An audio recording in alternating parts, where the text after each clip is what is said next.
கர்த்தருடைய பரிசுத்த நாமம் மகிமைப்படுவதாக. தேவனுக்கு மகிமை உண்டாவதாக. இந்த ஓய்வு நாளில் இந்த காலை வேளையிலே கர்த்தராகிய இயேசு கிறிஸ்து நாமத்தை உயர்த்தும்படி கர்த்தர் கொடுத்த கிருபைகளுக்காக நான் தேவனுக்கு நன்றி செலுத்துகிறேன். ஹல்லேலூயா. உற்சாகங்களே சொல்லுவோம். ஹல்லேலூயா, ஹல்லேலூயா. கர்த்தருடைய நாமம் மகிமைப்படட்டும். இன்றைக்கு தேவனுடைய வார்த்தை இந்த ஓய்வு நாளிலே நீங்கள் நானும் தேவனாகிய இயேசு கிறிஸ்துவின் மேலே ஆசையாய் இருக்க வேண்டும் என்பதை கர்த்தர் விரும்புகிறார். இந்த உலகத்தில் அநேக காரியத்தின் மேலே நமக்கு ஆசை இல்லாத மனிதர்கள் இந்த உலகத்தில் இல்லை. சிறு குழந்தைகள் தொடங்கி வயதானவர் அவர்களுக்கு ஆசை இருக்கும். சின்ன குழந்தை ஒவ்வொரு காரியத்துக்கு ஆசைப்படுகிறது. பெரியவர்கள் ஒவ்வொரு காரியத்துக்கு ஆசைப்படுகிறார்கள். இன்னும் பார்த்தீங்கன்னா வயதான சில பேர் சொல்லுவாங்க, இந்த ஆசையை அவங்களுக்கு நிறைவேற்றினாதான் அவங்க ஆவி புரியும் அப்படின்னு சொல்லுவாங்க. அப்போ ஆசை கடைசி வரையும் நம்மோடு கூட்டிக் கொண்டு வருகிறது. ஆனால் ஆண்டவர் சொல்கிறார், அந்த உலகத்தில் கர்த்தரை குறித்த ஒரு ஆசை நமக்கு வேண்டும் என்று வேதம் சொல்லுகிறது. இந்த உலகத்தில் நம்ம ஆர்வமோடு ஆண்டவரை நம்ம பின்பற்றணும். ஆசையோடு ஆண்டவரை பின்பற்றும் பொழுதுதான் நமக்கு அது மிகுந்த பலன் உண்டாயிருக்கிறது. உண்மையாகவே ஒரு ஆசை கர்த்தர் மேல நமக்கு வேண்டும். ஆனால் அந்த கடைசி நாட்களிலே ஜனங்கள் உற்சாகமா இல்லாதபடி சோர்ந்து போகபடி சத்துரு பல காரியங்களை நம்முடைய ஜனங்கள் மேல ஒவ்வொரு சபைகள் மேல அவன் சில காரியங்களை செய்து வருகிறான். கனநித்தரின் ஆவியை உண்டு பண்ணுகிறான், போராட்டத்தை உண்டு பண்ணுகிறான், சோர்வின் ஆவியை உண்டு பண்ணுகிறான், தோல்வி எண்ணத்தை உண்டு பண்ணுகிறான், அசுத்த ஆவி அனுப்பிவிட்டு சோர்வுகளை உண்டு பண்ணி இப்படி பல காரியங்களை உண்டு பண்ணி தேவன் மேல நாம் ஆசையா இல்லாதபடிக்கு சோர்வுகளை உண்டு பண்ணி கொண்டிருக்கிறார். ஆண்டவர் சொல்றாரு, நீங்க ஆசையா இருக்க வேண்டும். நீங்க கர்த்தர் மேல ஆசையா இருந்தாதான் எல்லாவித ஆசீர்வாதங்களையும் கர்த்தர் உங்களுக்கு கொடுப்பார். நீங்க சோர்ந்து போகாதீங்க. நீங்க கண்ணீரோடு விதைப்பதெல்லாம் கெப்பிரத்தோடு பலன் தரும். வெறுமையா கர்த்தர் நம்மளை நிரப்பி விடவே மாட்டார். இன்றைக்கு தேவனுடைய வார்த்தை, நீங்க ஆசையா இருங்கள். யார் மேல எதன் மேல நம்ம ஆசையா இருக்க வேண்டும் சொல்லி நான் முடிக்க விரும்புகிறேன். கர்த்தருடைய பரிசுத்த நாமம் மகிமைப்படுவதாக. அப்போஸ்தலர் புஸ்தகம் 13ஆம் அதிகாரம் 7ஆம் வசனம். அப்போஸ்தலர் புஸ்தகம் 13ஆம் அதிகாரம் 7ஆம் வசனத்தை நீங்கள் வாசிப்பீர்கள் என்றால் இங்கே போட்டிருக்கிறது, அவன் விவேகம் உள்ள மனுஷனாகிய செர்கியு பவுல் என்னும் அதிபதியுடனே கூட இருந்தார். அந்த அதிபதி பர்னபாவையும் சவுலையும் அழைப்பித்து அவர்களிடத்தில் தேவ வசனத்தை கேட்க ஆசையாயிருந்தார். நல்லா கவனிச்சு பாருங்க. அவன் விவேகம் உள்ள மனுஷனாகிய செர்கியு பவுல் என்னும் அதிபதியோடு கூட இருந்தார். அந்த அதிபதி பர்னபாவையும் சவுலையும், இந்த அதிபதி என்ன செய்யணும் அப்படின்னா, பர்னபாவையும் சவுலையும் அழைப்பித்து தேவனுடைய வசனத்தை கேட்க அவன் ஆசையாயிருந்தாரா. அல்லேலூயா. இன்னைக்கு நல்லா கவனிங்க.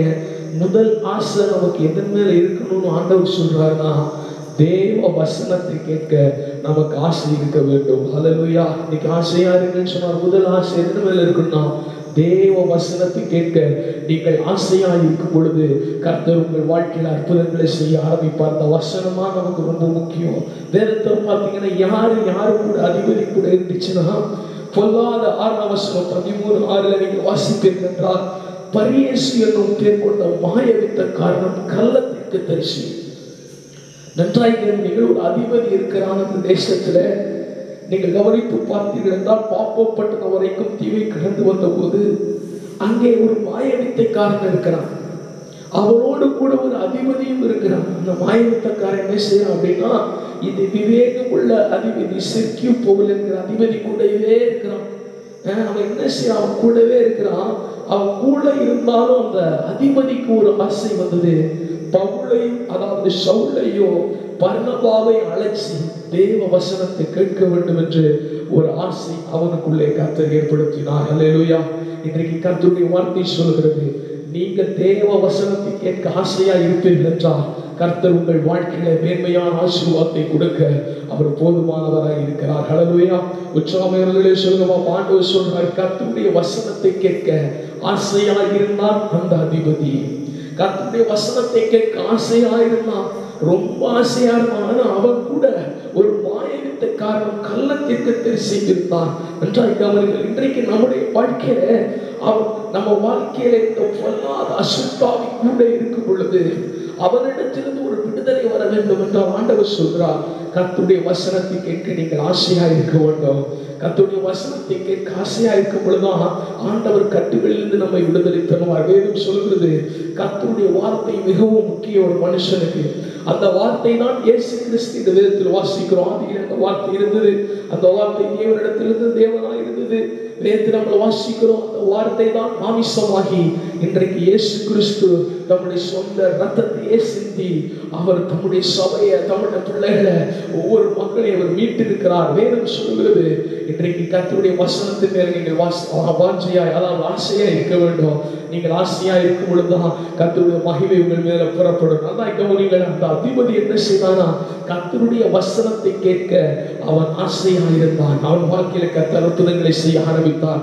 வேதம் சொல்கிறது வாயின் கர்த்தரை உயர்த்தி துதியும் அவர்கள் கையில் இருவரும் கருக்குள்ள பட்டயம் இருக்கும். இன்றைக்கு நம்முடைய வசனம் என்பது என்ன அப்படின்னா, நம்ம கையில இருக்கிற இருவரும் கருக்குள்ள பட்டயமாய் அது இருக்கிறது. ஹல்லேலூயா. இன்னைக்கு கர்த்தர் நமக்கு பட்டயத்தை கொடுத்திருக்கிறார். ஆண்டவர் சொன்னார், பலத்தினாலும் அல்ல, பராக்கிரமத்தினாலும் அல்ல, தேவனுடைய ஆவியினால் எல்லாம் ஆகும். இன்னைக்கு இந்த வார்த்தை தான் நம்மளை நடத்துறது. வசனத்தை அனுப்பி அவர் குணமாக்கி இருக்கிறார். வார்த்தையினால் நம்மை நடத்துகிறார். வார்த்தையினால் நம்மை உற்சாகப்படுத்துகிறது. தாவீது சொல்லுகிறான், உடைய வேதனையுடைய மன மகிழ்ச்சியா இல்லாதிருந்தால் நான் துக்கத்தில் அழிந்து போயிருப்பேன். இன்றைக்கு இந்த வார்த்தையின்படி என்னை அவன் பிழைப்புண்டாக்கும் என்று சொல்லுகிறான். அந்த வார்த்தை தான் நம்மை பிழைப்பித்தது. அந்த வார்த்தை தான் அநேகரை குணப்படுத்தினது. அவருடைய வார்த்தை தான் இன்றைக்கும் நம்முடைய மனதிலே வாக்குத்தத்தமாய் விசுவாசத்தை அது பிரதிபலித்துக் கொண்டே இருக்கிறது. ஆண்டவர் சொல்றாரு, ஒரு மனிதனுக்கு கர்த்தருடைய வார்த்தை என்பது முக்கியம். தேவ வசனம் முக்கியம். மனுஷ வார்த்தை அல்ல, பிரபுக்களின் வார்த்தை அல்ல. தேவ வசனத்தை கேட்க நீங்கள் முதலாவது ஆசையா இருக்கும் பொழுது கர்த்தர் என்ன செய்வார்னா, நம்முடைய வாழ்க்கையில நினைத்து பார்க்க முடியாத எட்டாத பெரிய காரியங்களை நமக்கு செய்ய அவர் ஆரம்பிப்பார். தேவனுக்கு மகிமை உண்டாவதாக. கர்த்தருடைய பரிசுத்த நாமம் தொடர்ந்து மகிமைப்படட்டும். வேதத்தில் வாசிக்கிற வசனம் கேட்க அவன் ஆசையா இருக்கும். நீங்க கவனிச்சு பாருங்க, இந்த உலகத்துல நல்ல காரியத்தை செய்யணும் அப்படின்னாலே அதுக்கு தான் ரொம்ப தடை அதிகமா இருக்கும். பாருங்க, கெட்ட காரியங்கள் எவ்வளவோ இருக்குது, அதெல்லாம் நீங்க செய்தீர்கள் என்றால் யாரும் தடை பண்ண மாட்டாங்க. என்ன வேணா செய்யலாம், என்ன பாவமோ சாபமோ குடியோ எது வேணா செய்ய, உங்களுக்கு எந்த தடையுமே இருக்காது. ஆனா நீங்க வசனத்தை கேட்க அந்த காரியத்தை நீங்க கேட்க ஆரம்பிக்கும் பொழுது அந்த இடத்துல சாத்தான் தடையை உண்டு பண்ணுவாங்க. ஏன்னா அந்த வசனம் ஏதோ ஒரு அற்புதத்தை உங்க வாழ்க்கையில செய்துடும். நீங்க நற்காரியங்களை செய்யும் பொழுது சோர்ந்து போக கூடாது, தடை வருது. ஏன்னா அது உங்களுக்கு நன்மை செஞ்சுட்டுமா சாத்தான் அவன் ரொம்ப ஜாக்கிரதையா அந்த காரியத்தை அவன் தடுக்க ஆரம்பிப்பான். உண்மையை சொல்லுங்க, வாசிப்போம்.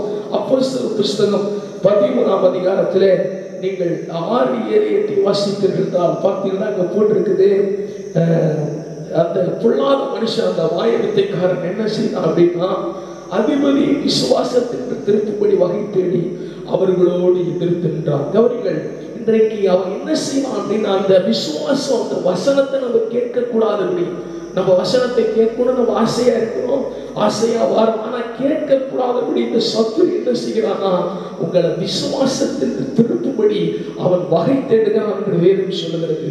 இந்த உலகத்துல அப்ப என்ன ஒண்ணு புரிஞ்சுக்கிங்க, தேவ வசனத்தின் மேல நம்ம ஆசையா இருக்கும் பொழுது நமக்கு என்ன நடக்குது அப்படின்னா, நம்முடைய விசுவாசத்தை கர்த்தர் பெருக பண்ணுகிறார். இந்த வசனத்தை வாசித்தா விசுவாசம் வருது. அதுல போட்டிருக்குது, அவர் உன்னை கொள்ளை நோய்க்கு தப்புவிப்பார். நமக்கு விசுவாசம் வருது, நிச்சயமா ஆண்டவர் தப்புவிப்பார். இன்னும் வசனத்தை போடுறப்போ நம்ம திறந்து வாசிக்கிறோம், அந்த வசனத்தை கேட்டு ஆசையா இருக்குது. அப்ப சொல்றார், நிச்சயமாய் கர்த்தர் இந்த உலகத்துக்கு திரும்பி வருவார், நம்ம அழைப்பார், பெரிய எழுப்புதலை தருவார்னு சொல்றோம். அந்த வசனத்தை கேட்கிறோம், ஆசையா அதை கேட்கிற பொழுது நமக்கு விசுவாசம் வருகிறது. சோர்ந்து போகும்பொழுது விசுவாசம் வருகிறது. அப்ப பொல்லாத அசுத்தாவினால் நிறைந்த அந்த மாயவித்தைக்காரன் என்ன சொல்றான், அதிபதி என்னைக்கு வசனத்தை கேட்க ஆசையாய் மாறிட்டானோ அன்னைக்கே அவன் விசுவாச திருப்பும்படி அவன் வகை தேட ஆரம்பித்தான். உங்க வாழ்க்கையில நீங்க வசனத்தை கேட்க கூடாதபடி, வசனங்களுக்குள்ளே கிரியை செய்யக்கூடாதபடி, வசனத்தின் மேல் நீங்க ஆசையாகாதபடி, சத்துருக்கள் உங்கள் விசுவாசத்தை திருப்பும்படி பல ஆயுதங்களை வகை தேடுவாங்கன்னா, என்ன விஷயத்துல உங்களை சோர்ந்து போகலாம் தான் வகை தேடி விசுவாசத்திற்கு உங்களை திருப்பணும் அப்படின்னா இந்த வசனத்திலே திருப்பணும். சில பேர் சொல்லுவாங்க பார்த்தீங்களா, ஒரு விஷயத்துல பேசிட்டு இருப்பாங்க, கரெக்டா உடனே திருப்பி வேற ஒரு காதில கொண்டு போயிடுவாங்க. ஏன்னா அதுலயே போயிட்டு இருந்தா அவன் அதையே பிடிச்சிக்கிட்டே இருப்பான். பிள்ளைகள் பாருங்க, ஏதாவது ஒரு பொருள் ஆசையா கேட்டுருக்கப்போ ஏமாத்தி கொண்டு போயிடுவாங்க.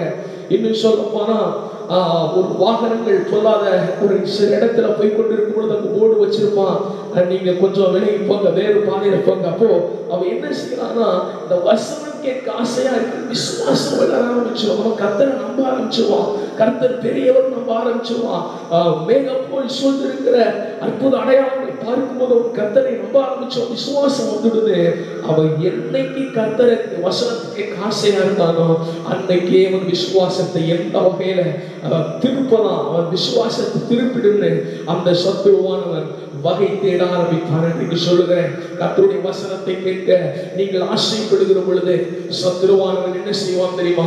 உங்க விசுவாசத்தை எந்த வகையில வகை தேடி எந்த விஷயத்துல உங்கள் சோர்ந்து போக வைக்கலாம், உங்களை திருப்பலாம். இந்த பாதை செய்து விட்டுருவோம், இதை எடுத்தாலே பிரச்சனை வருது, இந்த வேதத்தை எடுத்தாலே பிரச்சனை வருது, குடும்பத்துல சண்டை வருது, இந்த வேதத்தை எடுத்தாலே இன்னமும் தெரியல, இந்த வேதத்தை எடுத்தாலே தூக்கம் வருது, இந்த வேதத்தை எடுத்தாலே போராட்டம் வருதுன்னு உங்க விசுவாசத்தை அவன் எந்த விஷயத்துல விசுவாசத்தை திருப்பணும் அப்படின்னு ஏதோ ஒரு வகையில என் குடும்பத்தின் மூலமா, பிள்ளைகள் மூலியமாவோ, யாராவது மூலியமா உள்ளத்துக்குள்ளேயோ ஏதோ ஒரு வகையை எந்த வகையில நீங்க திரும்புவீங்கன்னு சொல்லிட்டு உங்களை திருப்பும்படி வகை தேடினால் ஆண்டவர் சொல்கிறார், கர்த்தருடைய வசனத்தை நீங்கள் கேட்க ஆசையா இருக்கும் பொழுது கர்த்தர் எந்த சத்துருக்குள் விசுவாசத்தை திருப்ப நினைத்தாலும் அதை எதை ஆண்டவர் செய்ய விடாமல் தடுப்பார். இன்னும் சொல்ல போனா இன்னும் சொல்லுவாங்க என்ன செஞ்சான் அப்படின்னு போட்டிருக்குன்னா, அவன் எதிர்த்து நின்றான். இன்னைக்கு தேவ வசனத்தை கேட்க நீங்க ஆசையா இருக்கும் சோர்ந்து போக கூடாது. கர்த்தருடைய வசனத்தை கேட்கணும், நாம படிக்கணும், அதை குறித்து வாக்கியவான் போட்டு பைபிள்ல போட்டு இந்த தீர்க்க தரிசன வசனங்களை கேட்கிறவரும் பார்க்கிறவரும் அதன்படி செய்கிறவரும் வாக்கியவான் எழுதியிருக்கிறது. ஆண்டவர் சொல்றாரு, இதன் மேல வாஞ்சையா, இதன் மேல தாகமா ஆசையா நீங்க போய் உட்கார ஆசையா இருக்கும் பொழுது சத்துரு என்ன செய்கிறானா, உங்க விசுவாசத்தை எப்படியாக திருப்பி விடணும். இதுல போயிட்டானா அற்புதத்தை கண்டுவாங்க, இதுல ஒரு குடும்பம் போயிட்டாங்க அற்புதத்தை கண்டுடுவாங்க. ஒரு மனுஷன் அற்புதத்தை பார்த்தல தேவ வார்த்தையை பிடிச்சுக்கிட்டான் அப்படின்னா அவனை யாராலையுமே அசைக்க முடியாது. அற்புதங்களை கண்டு ரட்சிக்கப்படுவதை விட அவருடைய வார்த்தையை பிடித்துக் கொண்டவர்கள் எப்படிப்பட்ட வேதம் சொல்கிறதுனா, கற்பாரின் மேல் தன் வீட்டை கட்டினவர்களா, அந்த வீட்டை கட்டினவர்கள் என்ன புயலும் போராட்டங்கள் வந்தாலும் அந்த வீடு விடியாது. ஏன்னா அந்த வீடு கண்மலையாக இயேசு கிறிஸ்து என்கிற வார்த்தையின் மேல கட்டப்பட்டது. இன்னைக்கு ஆண்டவர் சொல்கிறாரு, நீங்க வசனத்தை கேட்க ஆசையா இருக்கிறீங்க, உங்களுக்கு எதிராக உங்க விசுவாச திருப்ப உடனே முற்படுவான். உடனே எந்த வகையில சண்டைய பிரச்சனைய போராட்டத்தை குடும்பத்துல உண்டாக்கணும், பிள்ளைகளுக்கு போராட்டத்தை உண்டாக்கணும், வீட்டை விட்டே நம்ம ஓடிடணும், எதாவது செஞ்சிடணும், செத்துடணும், உங்களுக்கு சூழ்நிலையை சத்துருவான் உண்டு பண்ணுவான் அப்படின்னா வகை தேடுறான். எந்த வகையில நீங்க இருக்கீங்கன்னா நீங்க சோர்ந்து போகாதீங்க. இரண்டாவது அவன் எதிர்த்துன்றதாக வேதத்தில் வாசிக்கிறோம். அவன் அவர்களோடு எதிர்த்து நின்றான். பாருங்க, நல்ல வசனத்தை கேட்கதான் ஆசையா இருந்தான், எந்த தப்புமே செய்யல, ஆனா எதிர்த்து நிற்கிறான். அவர்கள் யார் நிற்கிறான் எதிர்த்து? வாயகத்துக்காரன், பொல்லாத கள்ளத்திற்கு தரிசி, அசுத்தாவினால் நிறையப்பட்டவன், இன்னும் சொல்ல போன உண்மையான சத்துரு அவனா எதிர்த்து நிற்கிறான் வசனத்துக்கு. அதுவரை அந்த அதிபதியோடு சேர்ந்து போனவன், அதுவரை அந்த அதிபதியோடு சமாதானமா இருந்தவன். நான் விசுவாசிக்கிறேன், நீங்க தேவ வார்த்தை எடுத்த உடனே உங்கள் சத்துருக்கள் எல்லாம் உங்க விசுவாசத்தை குலைக்கும்படி திருக்கும்படி வகை தேடுவாங்க.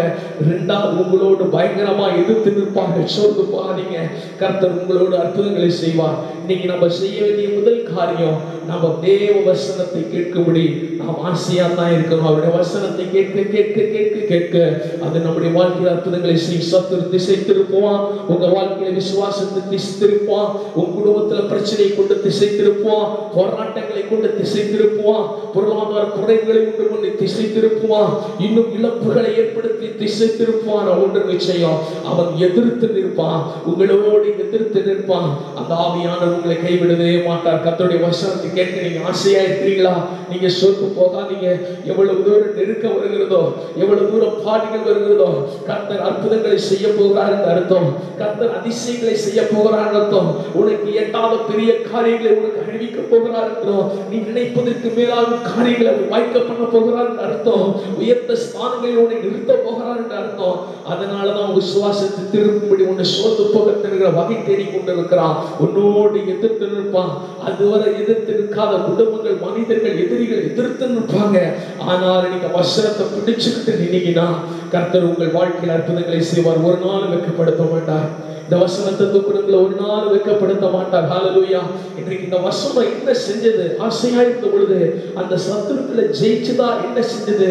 நீங்கள் வாசிக்க கேட்போம். அப்போஸ்தலர் 13 அதிகாரம் 9 வசனம் 10 வசனத்தை வாசிக்க போகின்றோம். பரிசுத்த ஆவியினாலே பவுல் நிறைந்தவனாய் காணப்பட்டான். முதல் அர்த்தம் சொல்றேன்.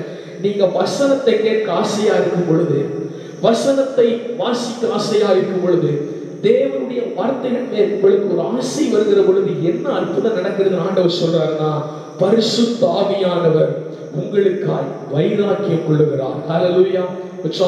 சொல்லுங்க பாப்பா. ஹல்லேலூயா. பரிசுத்த ஆவியானவர் உங்களுக்காய் அவர் வைராக்கியம் கொள்கிறார். எந்த மனுஷன் கர்த்தருடைய வசனத்தை ஆசையா இருக்காங்களோ, சோர்வா இருக்காங்களோ, இல்லையா தூக்கமா இருக்காங்களோ அப்படி சொல்லல. எந்த மனுஷன் கர்த்தருடைய வார்த்தை கேட்க ஆசையா இருக்கிறார்களோ அவர்களை கர்த்தர் என்ன செய்வார்? அந்த அதிகாலைகளை சொல்லுகிற அந்த பரிசுத்த பலிபீடத்திலிருந்து அவர்களுக்காய் பரிசுத்த ஆவியானவர், அவர்களுக்காய் பரிசுத்த ஆவியானவர் வைராக்கியம் கொண்டிருக்கிறார். ஹல்லேலூயா. ஹல்லேலூயா. கர்த்தருடைய பரிசுத்த நாமம் மகிமைப்படுவதாக. இந்த அதிகாலைகளிலிருந்து ஓய்வு நாளிலே சொல்லுகிறேன். வசனத்தை கேட்க ஆசையா இருக்கிறீர்களா? உங்க விசுவாச திருவடி வகை தேடுவான், உங்களை எதிர்த்து நிற்பான், உங்களை சோர்ந்து போக பண்ணுவான். இந்த உலகத்துல இருப்போமோ இல்லையோ அசைய பண்ணுவான் யோபுவை போல. ஆனால் ஒன்று நிச்சயம் பிரியமானவர்களே, அவர் என்ன தெரியுமா செய்வார்? பரிசுத்த ஆவியான வசனத்தை கேட்க ஆசையா இருக்கிறவர்களுக்காக அவர் வைராக்கியம் கொள்ளுகிற தேவனா இருக்கிறார். ஹல்லேலூயா. உற்சாகராமன் சொல்லுங்க பார்ப்போம். சாதாரணவர் வைராக்கியம் கொள்ளல, பரிசுத்த ஆவியானவர் வைராக்கியம் கொள்ளுகிறார். அவர் வைராக்கியம் கொள்றாரு. இரண்டாவது அப்போஸ்தலர் 13 வாசிக்கிறோம். அப்பொழுது ஆண்டவர் என்ன செய்கிறார்? அந்த வசனத்தை கேட்க ஆசையா இருக்கும் பொழுது போராட்டத்தின் மத்தியில சத்துருவின் மேல கர்த்தர் வைராக்கியம் கொள். பரிசுத்த ஆவியானவருக்கு சத்துரு மேல கோபம். ஏன் வசனத்தை கேட்க நீ தடை பண்றன்னு சொல்லிட்டு அந்த சத்துருவின் மேல அவர் வைராக்கியம் கொண்டு அற்புதங்களை செய்வார். ஆமென். வேதம் சொல்லுகிறது 13:11 கர்த்தருடைய கரம் சத்துருக்கள் மேல வரும். யார் உனக்கு எதிராக இருக்கிறார்களோ, எந்த அசுத்தாவிகள், மாய வித்தை, பிள்ளி சூரிய கட்டுகள், விக்கிரக ஆராதனைகள், போராட்டங்கள், சத்துருடைய திட்டங்கள், எந்த கரம் உன் மேல ஓங்கி இருந்ததோ, எந்த செய்வனையும் மேல ஓங்கி இருந்ததோ, எந்த பிரச்சனை கட்டுகளும் குடும்பத்தின் மேல ஓங்கி இருந்ததோ, வேதம் சொல்லுகிறது இன்றைக்கு கர்த்தருடைய கரம் அதன் மேல ஓங்கி வரும். ஆண்டவர் அற்புதங்களை செய்வார். ஹல்லேலூயா. உற்சாகமாய் ஆமென் சொல்லுங்க பாப்போம். கவனிங்க. இதோ கர்த்தருடைய கரம் அந்த அசுத்தாவி படைத்த மனிதன் மேல வந்தது. இன்னைக்கு ஆண்டவர் சொல்றாரு, உன் குடும்பத்தின் மேல அசுத்தாவின் கரம் ஓங்கி இருக்குதோ, உன் அசுத்தாவின் கரம் உன் குடும்பத்தின் மேல இருக்குதோ, பொல்லாத பிரச்சனை குடும்பத்தின் மேல இருக்குதோ, ஆண்டவர் சொல்றாரு, நீ வசனத்துக்கு காசியா இருக்கும் பொழுது ஆவியான வைராக்கியம் கொள்வார். இரண்டாவது கர்த்தருடைய கரம் ஒரு சத்துருக்கள் மேல இருக்கும். அவன் இதுவரை உன் மேலதான் ஒரு சத்துருக்கள் கரம் இருந்திருக்கு, இதுவரை சத்துருக்கள் தான் உன்னை ஜெயிச்சிருக்கிறாங்க. ஆனா இன்றைக்கோ அந்த வசனத்தை கேட்க நீ ஆசையா இருக்கும் பொழுது கர்த்தருடைய கரம் எதிரியின் மேல வரும், உன் அசுத்தாவிகள் மேல வரும், உனக்கு விரோதமா எழுபுகிற அந்த ஹார சக்தி மேல வரும். எந்த அசுத்தாவின் திட்டங்கள் அதன் மேல கர்த்தருடைய கரம் வரும். மாற்றுப்படி செய்வார். கர்த்தருடைய பரிசுத்த நாம மகிமைப்படுவது. அடுத்தது வசனத்துக்கு காசியா இருக்கும் பொழுது அப்போஸ்தலர் 13:11 போட்டிருக்கு, எதிரியின் கண்கள் குருட்டாட்டம் பிடிக்க, மந்தாரம் பிடிக்க, இருள் பிடிக்க செய்வார். ஏன்னா எதிரிக்கு கண்ணி எப்போதுமே உங்க மேலதான் இருக்கும்.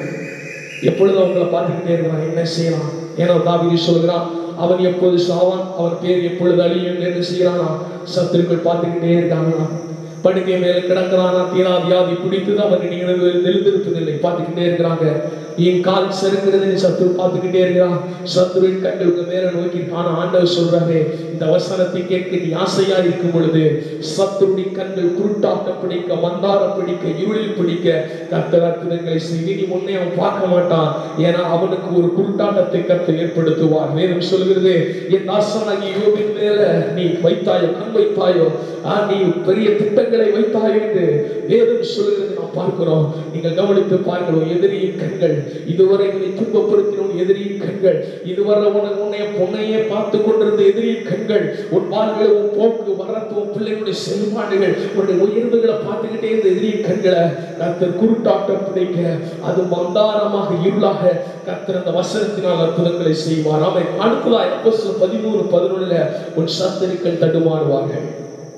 என் அன்பு சகோதர சகோதரிகளே, இதுவரையும் உங்களை ஜெயித்த, உங்களை ஆட்கொண்ட, உங்களை ஜெயிச்சன நான் உங்களை மேற்கொள்ளலாம் நினைச்ச ஒரு சத்துருக்கள், உன் வீட்டை தேடி வந்த உன் சத்துருக்கள், உனக்கு தீங்கு செய்வடி விரைந்தோடின உன் சத்துருக்கின் கால்கள் தேவ வசனத்தை கேட்க நீ ஆசையாக இருக்கும் பொழுது அது தடுமாற ஆரம்பிக்கும். எதிரிகளுடைய கால்கள் தடுமாறும்படி கர்த்தர் செய்வார். சாதாரணமல்ல, தேவனால் கூடாத காரியம் ஒன்றுள்ள.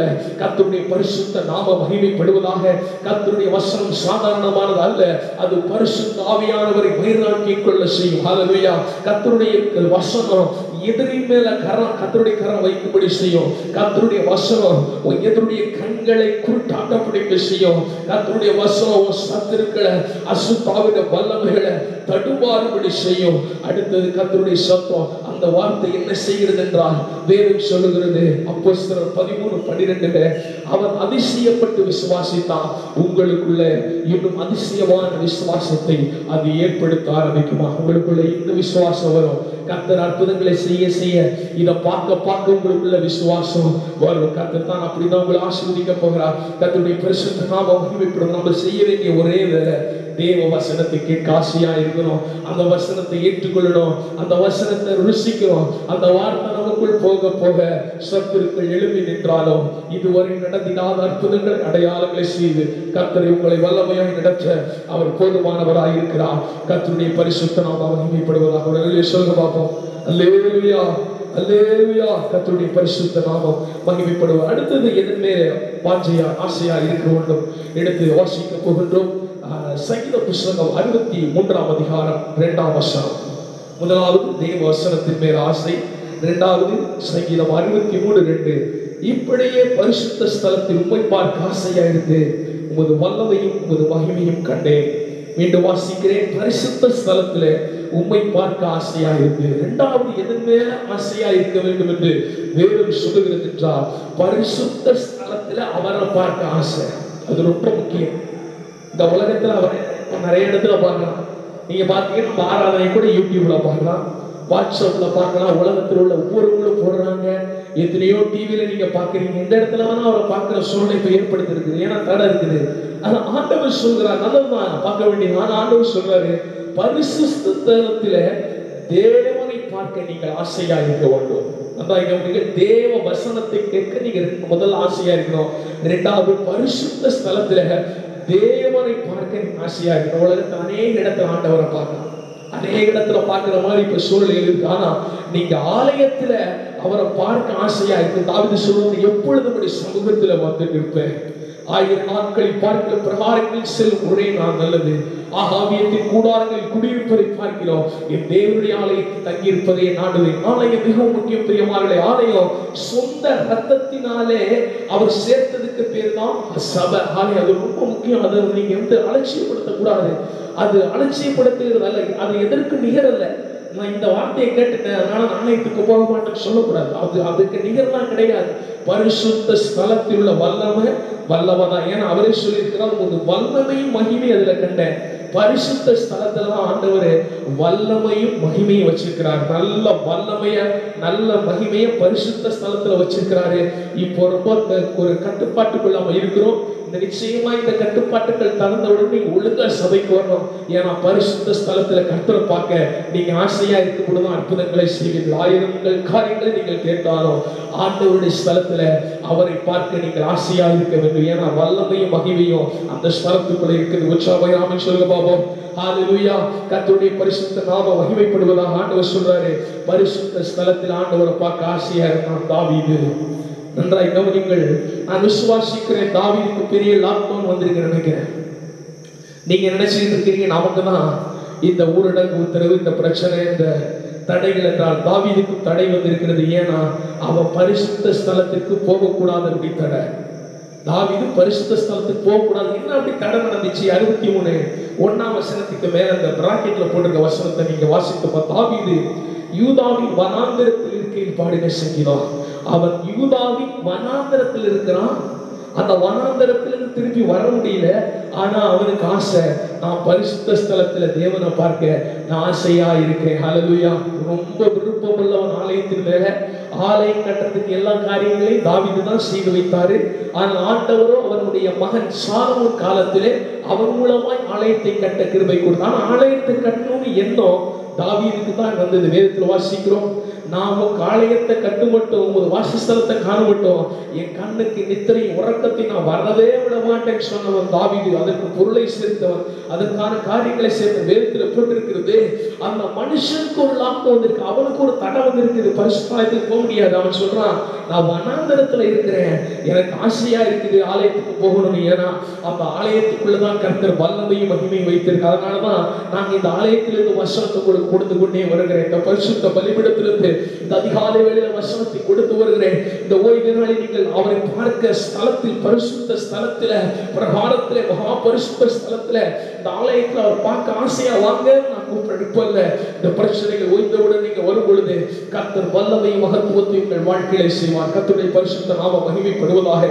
தேவனுக்கே மகிமை உண்டா. பரிசுத்த ஸ்தலத்துல கர்த்தரை பார்க்க நீங்கள் ஆசையா இருக்க வேண்டும். அப்படி இருக்கும் பொழுதுதான் கர்த்தர் பலப்படுத்துவார். அவனுக்கு வனாந்தரம் இருந்தது பிரியமான. என்ன சூழ்நிலையில அவன் ஆசையா இருந்தான்? அவன் சந்தோஷமான சூழ்நிலையில பரிசுத்த ஆலயத்தில் அவரை பார்க்கணும் ஆசையா இல்லை. அவன் சூழ்நிலையே வேற. அவன் வனாந்தரத்துல இருக்கிறான். 61:1 வாசிச்சீங்க, அப்படியே போட்டிருக்குது, வறண்டதும் விடாய்த்ததுமான தண்ணீரற்றதுமான நிலத்திலே என் ஆத்துமா, அப்படின்னு வறண்டதும் விடாய்த்ததுமான நிலத்துல அவன் இருக்கிறான். இன்னும் சாதாரணமாக அல்ல, அவன் சோர்ந்து போய் இருக்கிறான். அவன் வாழ்க்கையில பிரச்சனைகள் இருக்குது, வறண்டு போன வாழ்க்கை, தண்ணீரற்ற வாழ்க்கை, ஆத்துமா, இன்னும் சொல்ல போன அந்த ஆத்துமா சோர்ந்து போன வாழ்க்கை. இந்த உலகத்திலே என்றைக்கு அவன் வீட்டுல வருவான், என்றைக்கு ஆலயத்தை பார்ப்பான்னு நம்பிக்கையற்ற சூழலின் வாழ்க்கை, சவுல் அவனை துரத்துகிற வாழ்க்கை.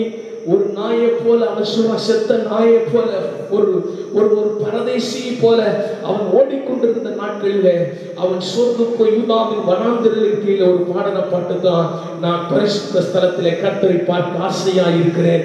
கர்த்தர் உங்களை பலப்படுத்துவார். உங்க வாழ்க்கையில வறண்டு போயிருக்கிறதா, விடாய்த்து போயிருக்கிறீர்களா, கட்டுப்பாட்டுகள் இருக்கிறோமா, ஆராதனைக்கு தடை வந்திருக்கிறதா, பரிசுத்த ஸ்தலத்தின் மேல் ஆசை கொள்ளுங்கள். கர்த்தர் அற்புதங்களை செய்வார். நீங்க பரிசுத்த ஸ்தலத்தின் மேல கர்த்தரை பார்க்க ஆசையா இருக்கும் பொழுது எந்த வனாந்தரமோ, விடாய்த்த வாழ்க்கையோ, தண்ணீரற்ற சூழ்நிலையோ, சோர்ந்து போன சூழ்நிலையோ, வறண்ட நிலைமை எதுவா இருந்தாலும் கர்த்தருடைய வார்த்தையை சொல்லுகிறேன், அவர் விடுதலை பண்ண அவர் வல்லமையுள்ளவராய் இருக்கிறார். ஆண்டவர் சொல்றார். அது மாத்திரமல்ல, அதே அதிகாரத்தில் 9ஆம் வசனத்தில் அவன் சொல்கிறான், 69, என் சத்துருக்களின் பிராணனை வாங்க. இன்னும் சொல்ல போனா எப்ப சாவானவனுக்கு தெரியல. ஏன் ஒளிஞ்சிருக்கான அதுக்கு ஒரு காரணம், அவன் உயிரை எடுக்கிறதுக்காக திறத்துறாங்க, அதனால ஒளிஞ்சிருக்கான். அவன் பிராணனை எடுத்துடணும் அப்படின்னு திறத்துறதுனால ஒளிஞ்சிருக்கான். ஆனால் ஆண்டவரோ அவன் வாழ்க்கையில அற்புதங்களை செய்ய ஆரம்பித்தார். நீங்கள் 2வது ஆசை கர்த்தருடைய வார்த்தையின் மேல நீங்க ஆசையா இருக்கீங்க. 2வது கர்த்தருடைய பரிசுத்த ஸ்தலத்துல அவரை பார்க்க. மற்ற இடத்துல பார்க்கறீங்க, அவர் பரிசுத்த ஸ்தலத்துல அவரை பார்க்க நீங்க ஆசையா இருக்கும் பொழுது கர்த்தர் என்ன செய்தார் அப்படின்னு 61:7 போட்டிருக்கிறது. நீ எனக்கு துணையா இருந்ததினால் ஒரு செட்டுகள் நிலையில் கை வருவேன்.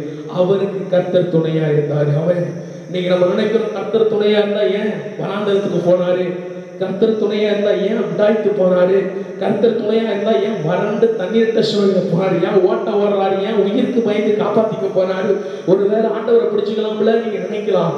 இல்ல, அவர் துணையா இருக்கிறதுனாலதான் நம்ம நிர்மூலமாகாமல் இந்த இடத்துல இருக்கிற ஒரு அறையை சொல்லுங்கப்பா. வேதம் சொல்லுது, நாம் நிற்பதும் நிர்மூலமாக இருப்பதும் கர்த்தருடைய சுத்த கிருபை. உங்கள் சொந்த போகாதீங்க, கர்த்தர் உங்களை பலப்படுத்துவார். திரும்பவும் சொல்லுகிற 2வதாய் நீங்கள் பரிசுத்த ஸ்தலத்தில் கர்த்தரை பார்க்க ஆசையா இருக்க கர்த்தர் உங்களுக்கு துணையா இருப்பார். அவருடைய சிரட்டைகளிலே நீங்கள் களி கூறுவீர்கள். கர்த்தர் தாமே உங்களை ஆசீர்வதிப்பாராக. 3வது நாம் அந்த நேரத்தில் நாம் 3வது என்ன செய்வோம்? 3வது ஆசை சுருக்கமாய் சொல்லுகிற மிகப்பெரிய தேவனுடைய வார்த்தை பிலிப்பியர் 3ஆம் அதிகாரம் 12ஆம் வசனம். பிலிப்பியர் புத்தகம் 3ஆம் அதிகாரம் 12ஆம் வசனத்தை நீங்கள் வாசிப்பீர்கள் என்றால் அங்கே போட்டிருக்கிறது, நான் எதற்காய் பிடிக்கப்பட்டேனோ அதை நான் பிடித்துக் கொள்ளும்படி ஆசையாய் தொடர்கிறேன். இன்னும் பிலிப்பியர் அதே 3ஆம் அதிகாரத்திலே 14ஆம் வசனத்தை நீங்கள் வாசிப்பீர்கள் என்றால், பரம அழைப்பின் பந்தய பொருளுக்காய் இலக்கை நோக்கி தொடர்கிறேன். பரம அழைப்பின் பந்தய பொருளுக்காய் நாம் தொடர வேண்டும், ஆசையாய் தொடர வேண்டும். வேதம் சொல்லுகிறதை நான் பிடித்துக் கொள்ளும்படி ஆசையாய் தொடர்கிறேன். அந்த பந்தய பொருளை பிடித்துக் கொள்ளும்படி நான் ஆசையாய் தொடர்கிறேன். வேதம் தெளிவாய் சொல்லுகிறது, தேவன் அழைத்த பரம அழைப்பின் பந்தய பொருளுக்காய் இலக்கை நோக்கி தொடர்கிறீர்கள். எப்படின்னா ஆசையா தொடருங்க. ஒரு பந்தய பொருளை, பரம அழைப்பின் பந்தய பொருளை கர்த்தர் நமக்கு கொடுத்திருக்கிறாரு. சாதாரண ஆசைப்படக்கூடாது. நம்ம எதன் மேல ஆசைப்படணும்னா பிலிப்பியர் 3ஆம் அதிகாரம் 12ஆம் வசனம் 13, 14. கர்த்தருடைய பரிசுத்த நாம மகிமைப்படுவதாக. மூன்றாவதாய் நாம் எதை ஆசையாய் தொடர வேண்டும் என்று வேதம் சொல்கிறது. மூன்றாவது, பரம அழைப்பின் பந்தய பொருளை பெறுகிறவர்களாய் இலக்கை நோக்கி நாம் ஆசையாய் தொடர வேண்டும். அதுதான் ஆண்டவர் சொல்கிறார். இன்னைக்கு எதை தொடரணும்னு ஆண்டவர் சொல்றாரு. நான் எதற்காய் பிடிக்கப்பட்டேனோ அதை நான் பிடித்துக் கொள்ளும்படி ஆசையாய் தொடர்கிறேன். நம்மளை எதற்காய் ஆண்டவர் பிடிச்சாரோ அதை பிடித்துக் கொள்ளும்படிதான் நம்ம ஆசையா தொடரணும். நம்ம பிடிச்சதுக்கு ஒரு நோக்கம் இருக்குது. புறஜாதிகளுக்கு ஒளியாக வைத்தாரா, மற்றவர்களுக்கு ஒளியாக வைத்தாரா, இதற்காக நம்ம அழைத்தார், இதற்காக அவரை பிடிச்சாரு. பேதுருவை பார்த்து சொன்னார், மீன்களை பிடிக்கிற உன்னை மனுஷங்களை நான் பிடிக்கிறவனாக்குவேன் அப்படின்னு சொல்லி அவனை பிடிச்சாரு. அவனை கொண்டு அற்புதங்களை செய்தார். நம்ம எதற்காய் பிடித்தாரோ அதை பிடித்துக் கொள்ளும்படி ஆசையாய் தொடர வேண்டும். ரொம்ப முக்கியமான அதுல ஒரு காரியம், அந்த பிலிப்பியர் 3:14 வசனம் சொல்கிறது, கிறிஸ்து இயேசுவுக்குள் தேவன் அழைத்த பரம அழைப்பின் பந்தய பொருளுக்காக இலக்கை நோக்கி தொடர வேண்டும். நல்ல கவனி, ஆண்டவர் கொடுத்த நம்ம எதற்காய் பிடித்திருக்கிறார்னா பரம அழைப்பின் பந்தய பொருளை நமக்கு கொடுக்கிறதுக்காக அவர் நம்மளை அழைச்சிருக்கிறார், பிடிச்சிருக்கிறாரு. அதை பிடித்து கொள்ள நம்ம எப்படி ஓடணும்னா ஆசையாய் ஓட ஆரம்பிக்க வேண்டும். ஒரு ஆமை சொல்லுங்க பாப்போம். இன்னைக்கு ஜனங்கள் அதெல்லாம் விட்டுட்டு வேற இதை நோக்கி ஆசையாய் தொடர ஆரம்பிச்சுட்டாங்க. அதை தவிர மற்றது நம்ம எல்லாம் ஆசை, பந்தய பொருளை பெறணும், நீதி கிரீடம், ஜீவ கிரீடம் பெறணும், பரலோகத்தின் ஆசீர்வாதத்தை பெற வேண்டும். ஆனா இதை தவிர மற்ற எல்லாத்துக்கும் பேரும் நமக்கு ஆசை வந்துருது, அதெல்லாம் ஆசையா தொடரணும். ஆண்டவர் சொல்றாரு, அந்த இலக்கை நோக்கி ஆசையாய் தொடர வேண்டும். இலக்கை நோக்கி ஆசையாய் தொடரும் பொழுதுதான் கர்த்தர் உங்களை என்னை பலப்படுத்துவார், ஆசீர்வதிப்பார். மூன்றாவதாக எதன் மேல் ஆசையாய் இருக்க வேண்டும். கர்த்தருடைய பரம அழைப்பை பந்தய பொருளை பிடித்துக் கொள்ளும்படி அந்த இலக்கை நோக்கி ஆசையாய் தொடரும் பொழுது நம்மை நடத்துவார். அதனால இன்னைக்கு தேவனுடைய மனிதர்கள் நம்ம பல காரியங்களை அதை விட்டுட்டு பல காரியங்களை தொடர்புடைய சத்துரு நம்மளை ஏவுவான். வேதத்துல வாசிக்கிற பிலிப்பியர் 3ஆம் அதிகாரம் 4ஆம் வசனத்துல போட்டிருக்கிறது, மாமிசத்தின் மேல நம்பிக்கை வைக்க வேண்டுமானால் நானும் வைக்கலாம். அப்படின்னா மாமிசத்தில் நாம் தொடர, ஆசையாய் தொடர நம்மளால முடியும். ஆனா ஆண்டவர் சொல்றாரு, மாமிசத்தின் மேல நம்ம ஆசையாய் தொடர கர்த்தர் நம்மை அழைக்கவில்லை. தேவன் சொல்லுகிறது, பரம அழைப்பின் பந்தய பொருளை பெற்றுக்கொள்ள இலக்கை நோக்கி ஓடதான் ஆண்டவர் ஆசையாய் தொடர நம்மை அழைத்தார். ராமி சொல்லுமா ஹல்லேலூயா. இன்னைக்கு மூன்றாவதாக இன்னைக்கு இலக்கை நோக்கி அடையக்கூட ஆசையா தொடர விடாம அதை விட்டுட்டு மற்றதெல்லாம் தொடர்றாங்க. மாமிசத்தின் மேல தொடர்வீங்களோ, மாமிசத்தின் மேல தொடரக்கூடாது. தேவனுடைய இலக்கை நோக்கி மாத்ததான் ஆசையாய் தொடரும். இன்னும் போட்டிருக்குது 7ஆம் வசனம் 3:7 போட்டிருக்குது, லாபத்தை நோக்கி ஆசையாய் நம்ம தொடரக்கூடாது. நமக்கு எது லாபமோ எது காரியங்களோ அதை நோக்கி நம்ம ஆசையாய் தொடரும் பொழுது இந்த பரமளப்பை பெற்றுக்கொள்ளவே முடியாது. அவன் சொல்கிறான், லாபமாய் இருந்தவைகளை கிறிஸ்துவுக்காய் நான் நஷ்டம் என்று எண்ணினேன். இன்னும் சொல்ல போனால் அவைகளையெல்லாம் நான் நஷ்டம் என்றும் எல்லாம் ஒண்ணுமே இல்லை அப்படின்னு. ஏன்னா அவனுக்கு லாபமாக இருந்தால் நிறைய காரியங்கள் லாபமாக இருக்கும். அவன் பல ஆசீர்வாதங்களை அவன் பெற்ற ஒரு மனிதன். அதெல்லாம் விட்டுட்டு அவன் படிப்பு பணம் எல்லாத்தையும் விட்டுட்டு அவன் சொல்கிறான், லாபமாயிருந்தது தொடரலாம், அதனால எனக்கு ஆசீர்வாதம் இருக்கும். ஆனா நான் பரமழைப்பின் பந்தய பொருளை தொடர்றதுக்கு ஆசையா தொடர்றதுக்கு தான் கர்த்தர் அழைச்சாருன்னு சொன்னான். இன்னும் அடுத்தது நம்ம வேற காரியங்களில் தொடர செய்கிறது என்று பிலிப்பியர் 3:9 வாசித்தீங்கன்னா, சுய நீதி நம்மளை என்ன செய்கிறதுனா நம்மளை ஆண்டவர் விட்டுட்டு இதை தொடர, லாபத்தை தொடர, சுயநீதியை தொடர, மாமிசத்தை தொடர, அது நம்மளுடைய சுயநீதி, நம்முடைய சுய பெருமை, நான் செபித்ததுனாலதான் அப்படி நம்ம சொல்றது, என்னாலதான் அப்படின்னு சொல்றது அப்படி அல்ல, கிறிஸ்துவினாலதான் நம்ம வாழ்கிறோம். நாம சொல்ல பார்ப்போம். அல்லேலூயா. சுய நீதியை நீங்க என்ன செய்யணும், அதை தொடரக்கூடாது, லாபமானவர்களை தொடரக்கூடாது. இன்னும் சொல்லப்போன மாமிசத்தின் மேல நம்ம தொடர்ச்சி ஏற்படுத்தக்கூடாது. எல்லாத்தையும் விட முக்கியமான ஒரு காரியம் பிலிப்பியர் 3:13 போட்டு, பின்னானவர்களை மறந்து முன்னானவர்களை நாடி நம்ம போகிறோம். பின்னானவெல்லாம் மறந்துடணும். நம்ம நடந்து வந்த பாவ சாப காரியங்களை இன்னும் இந்த மன உளைச்சல்களை, இன்னும் குற்றமான பான்மை, இதெல்லாம் விட்டுட்டு முன்னானவர்களை நோடி நாம் அதை தொடரும் பொழுது கர்த்தர் பலப்படுத்துவார். எதை தொடரக்கூடாதுன்னா லாபமானவர்களை தொடரக்கூடாது. ஒருவேளை நம்ம வேற ஒரு ஊரோடு விட்டு போயிருந்தோம்னா, ஊர்ல நம்ம வேற ஒரு காரியத்துல இருந்தோம்னா நல்லா இருந்திருப்போம், நம்ம மனசு தோணும். ஆனா அப்படி இல்லை. ஆண்டவர் சொல்கிறார், உனக்கு அதெல்லாம் லாபமா இருந்திருக்கலாம், ஆனா அதெல்லாம் தொடரக்கூடாது. பரமலைப்பின் பந்தய பொருளை தான் நீங்க தொடரணும். அப்படி தொடரப்ப தான் கர்த்தர் ஒரு ஆசீர்வதிப்பார். உங்களுக்கு மாமிசத்தின் மேல நீங்க தொடரலாம், ஆனா அப்படி செய்யக்கூடாது. பரமலைப்பின் பந்தய பொருளை தான் ஆசையாய் தொடரணும். சுயநீதி நமக்கு இருக்கிற மாதிரி இருக்குது, அது அழுக்கான கதை, அதை விட்டுடுங்க. ஆண்டவர் தான் சொல்லி ஆண்டவர் மேல ஆசையாய் தொடருங்க. நான்காவதாய், பின்னானவைகள் மனதை நோக்கி கொண்டு இருக்கிறது. கோபம், உணர்ச்சி, போராட்டம், மன வேதனைலாம் நம்மளை சூழ்ந்திருக்கும் பொழுது அந்த காரியங்கள்லாம் உதறி தள்ளிட்டு முன்னாளைகளை நோக்கி, அந்த பரமலைப்பின் பந்தய பொருளை நோக்கி ஓடுகிற பொழுது, ஆசையாய் தொடரும் பொழுது கர்த்தர் நம்மை ஆசீர்வதிப்பார், மேன்மைப்படுத்துவார், பலப்படுத்துவார், உற்சாகப்படுத்துவார். இந்த அருமையான ஓய்வு நாளிலே நீங்கள் ஆசையாயிருங்கள் எதன் மேலே? தேவ வசனத்தின் மேலே. நீங்கள் ஆசையாயிருங்கள் எதன் மேல்? பரிசுத்த ஸ்தலத்திலே கர்த்தர் பார்க்க ஆசையாய். மூன்றாவது, நீங்கள் ஆசையாயிருங்கள் எதன் மேலே? எதற்காய் உங்களை பிடித்தால் அந்த பந்தய பொருளை நீங்கள் பெற்றுக்கொள்ளும்படி ஆசையாய் தொடரும்போது கர்த்தர் என்ன ஆசீர்வாதத்தை தருவார்? இந்த பந்தய பொருள் நான் பெறேன், லாபத்தை விட்டுறேன், நினைச்சாட்டிய வாழ்ந்துருக்கலாம், சம்பாதிச்சு அதெல்லாம் விட்டுறேன், சுயநீதியை விட்டுறேன், மாமிசத்தை விட்டுறேன். அப்ப என்ன எனக்கு ஆசீர்வாதத்தை வைத்திருக்கிறான்? நான் பரமளப்பின் பந்தய பொருள் நோக்கி ஆசையை தொடரும் பொழுது பிலிப்பியர் 4:7 போட்டிருக்கிறது, எல்லா புத்திக்கும் மேலான தேவ சமாதானம் உங்கள் இருதயங்களை உங்கள் சிந்தைகளை கிறிஸ்து இயேசுவுக்குள்ளாய் காத்துக்கொள்ளும். எல்லா புத்திக்கும் மேலான ஒரு தேவ சமாதானத்தை கர்த்தர் உங்கள் இருதயத்துக்குள்ளும் சிந்தனைகளுக்குள்ளும் தருவார். ஒரு சொல்லுவா போவே, கர்த்தர் நிச்சயமா அதை தருவார். நீங்க கிறிஸ்துவுக்குள்ளாக ஆசையா தொடர்ந்து பாருங்க பந்தய பொருளை. ஒரு சமாதானம், எல்லா புத்திக்கு மேல சமாதானம் உங்களை நிரப்பும். 4:19 நீங்க வாசித்து பார்த்தீங்கன்னா, அந்த பிலிப்பியர் புஸ்தகத்திலே தேவன் உங்களுடைய குறைவுகள் எல்லாம் கிறிஸ்து இயேசுவுக்குள் மகிமையில நிறைவாக்குவார். ஏன் அப்படின்னா, அவர் தம்முடைய ஐஸ்வரியத்தின்படி உங்கள் குறையெல்லாம் நிறைவாக்குவார். நீங்க ஆண்டவருக்காக வந்துட்டேனே, இந்த பந்தய பொருளுக்காக நான் வந்துட்டேனே, என்னுடைய குறைவு மாறுவா, இப்படிதான் இருப்பேன் நீங்க நினைச்சீங்கன்னா இல்ல.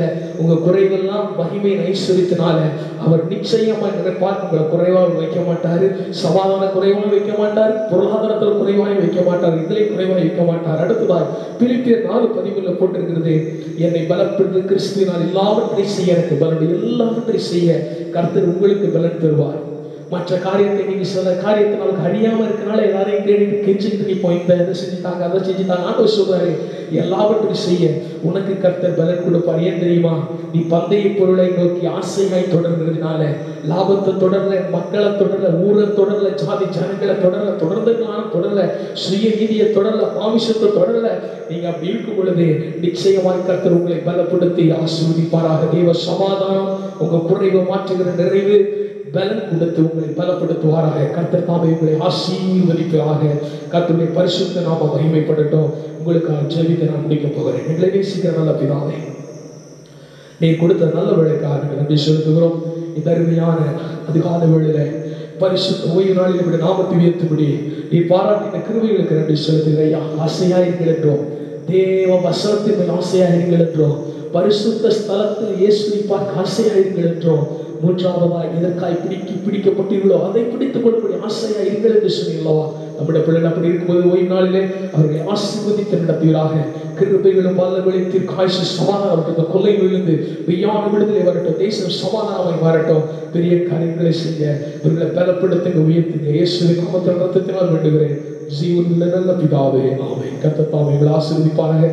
உங்களுக்காய் ஒரு நாள் அதிகாலையிலும் மற்ற 10 மணியிலும் சாயங்காலம் மதியம் இந்த வேளையிலும் உங்களுக்காக ஜெபிக்கிறோம். கர்த்தர் தாமே நிச்சயமாய் இயேசுவின் நாமத்தினாலே உங்களுக்கு அற்புதங்களை செய்து இந்த கொள்ளையிலிருந்து விடுதலை கொடுத்து சீக்கிரமாய் நாம் முகமுகமாய் பார்த்து கிறிஸ்துவுக்குள் நாம் அவருடைய பரிசுத்த ஸ்தலத்தில் அவர் ஆராதனைக்கு செய்யக்கூடிய நாட்களை கர்த்தர் நிச்சயமாய் உண்டு பண்ணுவார். சொந்த பாதங்கள் கர்த்தர் தாமே உங்களை ஆசீர்வதிப்பாராக. தேவனுக்கு மகிமை உண்டாவதாக. ஆமென்.